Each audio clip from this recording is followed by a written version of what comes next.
What's been most impressive this year for me has been the level of collaboration amongst the partners. Partners this year have come together. Some have taken leadership positions in rallying the troops around how we can actually attack COVID together as an ecosystem. We've seen partners sharing IP, partners collaborating together to actually go and solve more customer problems, partners asset sharing. There's been a whole range of different approaches, but what's been most impressive to me is the fact we really came together as one community in a time of crisis. I wanted to highlight one partner in particular, which is the Salesforce Partner of the Year, which is Deloitte. Again, congratulations, Deloitte.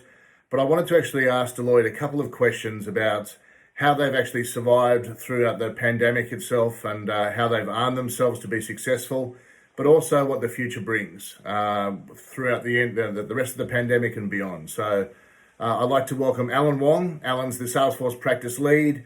He is based in Hong Kong. Alan and I have worked together for a number of years now, even sort of pre to me joining Salesforce as well. So I've known Alan and the Deloitte practice for a long time in the region, and looking forward to hearing what Alan has to say.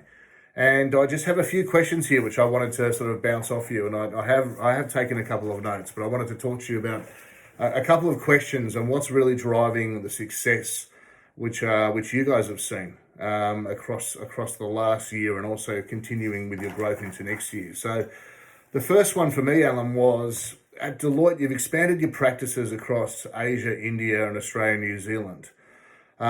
What were some of the challenges which you faced as you built that practice out? And I guess what's some of the guidance you can give to maybe some new partners who are starting out as building their practice in those areas?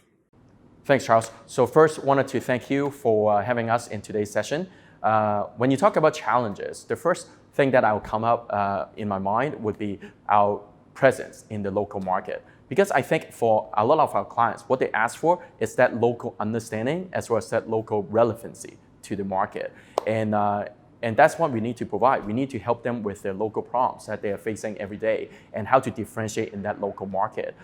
That's why starting a few years back, we have already started to invest into building out presence in all the different markets that across Asia Pacific. And that actually helped us out a lot, not only to solve all these issues in the local markets, but especially with the pandemic that no one can travel. So we actually, although during COVID, we actually came out strong from that. So which is a great thing. And also when I talk about that local development, what I would say is that it may not just be around the Salesforce implementation, but the bigger side of things, right? So for example, as you know, our Salesforce practice is actually part of our Deloitte Digital practice. So building that Deloitte Digital arm in every single market across APAC, allow us to, again, be relevant to the market and be able to tackle, all the way from cybersecurity issues, compliance-wise, to the customer experience that we need to help solve in the local markets. All these, I think, all put together to help us out in being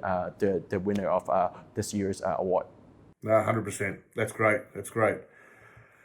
Can you share an example as well of actually how working with Salesforce, so what are some of the key things you've learned about working with Salesforce and what helps you drive that success? Yeah, I think the key thing that I learned from working with Salesforce is, Salesforce is a great product, right? And a great partner. And Salesforce provides so much for us to go to market. But again, going back to my first answer to your question is how do we make Salesforce relevant to the market, right? So to give you an example, right? As you know, I'm based in Hong Kong, so we do a lot of work in China as well too. When I look at China, well, first, we know that data cybersecurity law is quite stringent, right? So we need to figure out a way, in addition to having the Salesforce product, how are we going to make our solution be compliant to that cybersecurity law? While at the same time, another issue we may need to look at is, well, given data center for Salesforce may not reside in China, at least at the moment, it may be residing in Europe, it may be residing in Japan, etc. How are we going to also make the performance work for a client? So I think a lot of these things, require us to not only rely on the Salesforce product, but have a broader thinking about how we're going to work with the ecosystem in the local market, as well as the local, work with the local constraints and make it happen for our client locally. So yeah, that's how we're working with Salesforce, and that's how I think that we are helping our client to differentiate in the market. Awesome. Thanks, Alan. And if you look back, I've seen definitely a pivot with Deloitte over the recent years where you've always had industry alignment and industry focus, but then actually how that's applied to Salesforce specifically by industry. Can you talk us through, firstly, just a couple of the industries which you're focusing on and why? And how important is industry strategy part of your overall strategy as you grow the business in Asia Pacific? From an industry perspective, industry is super important to our business, right? And that's how we go to market, as you may know. And from an industry standpoint, so for us, right? So not only do we go to market, per different industries. Actually, well, as you know from Deloitte, there's a bigger Deloitte in addition to Deloitte Digital, right? So we do have a lot of people who are focused on different industries in our strategy and operations group. So those people definitely comes in handy, or we are in great collaboration to go to market together. So first, we have a lot of different point of views or thought leadership or trends that we understand from an industry perspective. The second thing that we think is super helpful is we actually have a group called ASG, which you may know as the Asset Solutions Group. And the Asset Solutions Group actually built a lot of assets. And for all these assets, they are all industry specific. And when we bring it to the client immediately believes that we do understand their industry, we know what they're talking about, we know what their problem is, as well as we have a solution to help with them.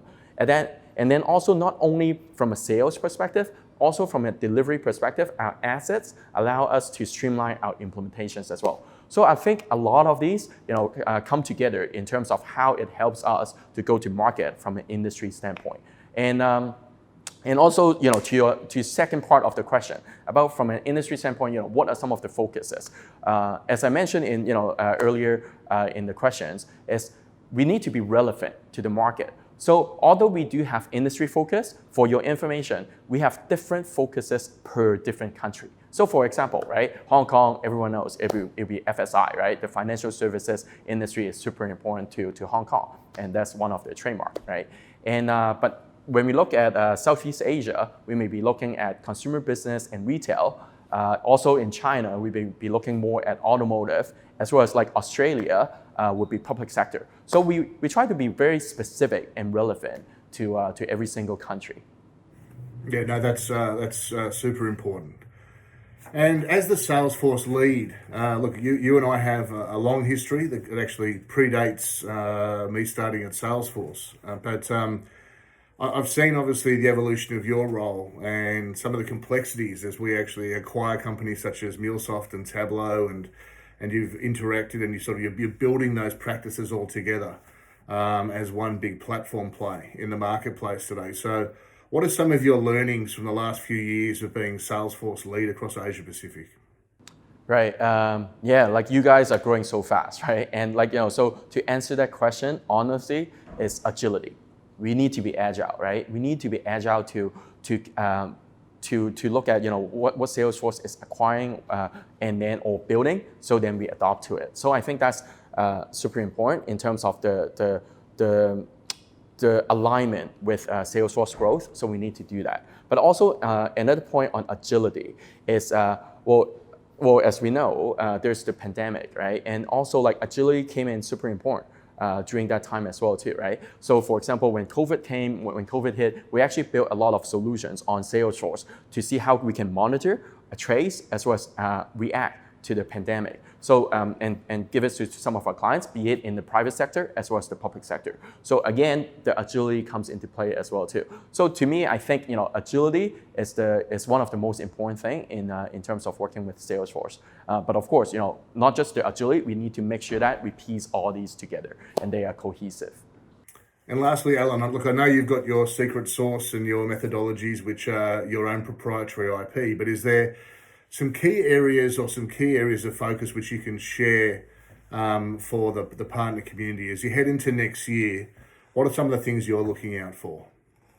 Right. So in terms of what we're going to do in the upcoming year, first, definitely we're going to continue to do what we have been doing well on, just like the asset play, the industry, as well as having the local presence, as we talked about. But in addition to that, I think one thing I haven't shared yet in today's session is on the talent enablement.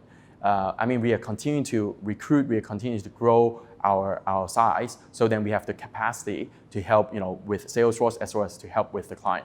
And not only are we developing our local talent, we are continuing to developing our global delivery centers as well, which we are enabling across the port of Asia Pacific. So that's some of the things that is top of mind that we need to do. And also, addition to that, is again to grow out our broader Deloitte, right, to support our Salesforce transformation, right? Because when we look at it, once again, to echo, it's not just an implementation, it's about transformation. There are so many things we need to cater to, as I said, all the way from the implementation side, on the customer experience side, as well as on the risk advisory compliance side. All these need to come together, and that's what we will continue to focus on as well. Fantastic. Thank you, Alan. Thank you for some of those key insights into your business, but also sharing with actually how the business has grown so much over the last few years. So that's absolutely excellent. Look, I wanted to wrap today with a couple of thoughts. The first one for me is just, again, a huge thank you to the ecosystem as a whole. We've gone through an unprecedented year. It's been a challenging year. It's been one which has basically been underpinned by thousands of Zoom calls, thousands of interactions, but those interactions have been super healthy. And the interactions within our customer base, I think, has been at the next level. So I really thank you all. I've seen net new partners grow. I've seen existing partners acquire. I've seen some of actually our long-standing partners be acquired as well. So, it's been a very dynamic landscape this year.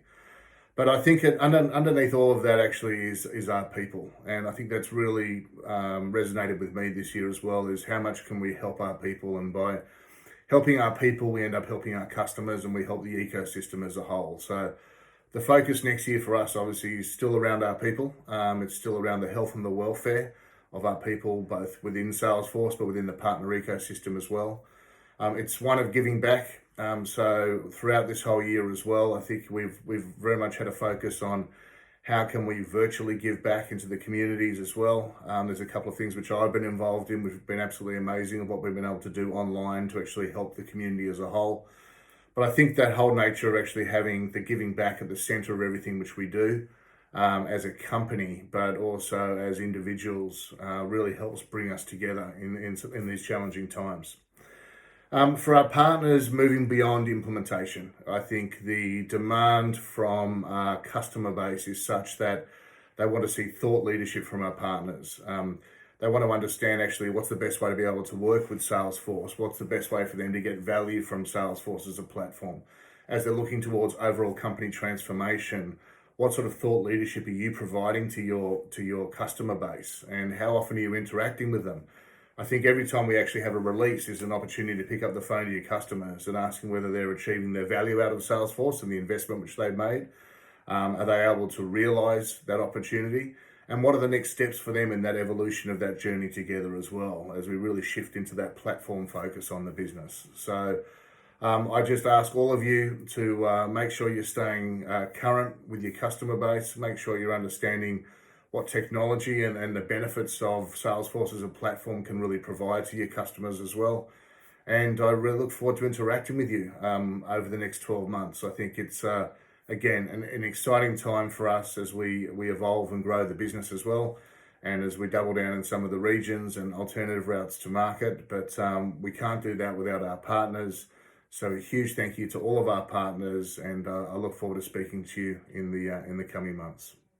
Thank you.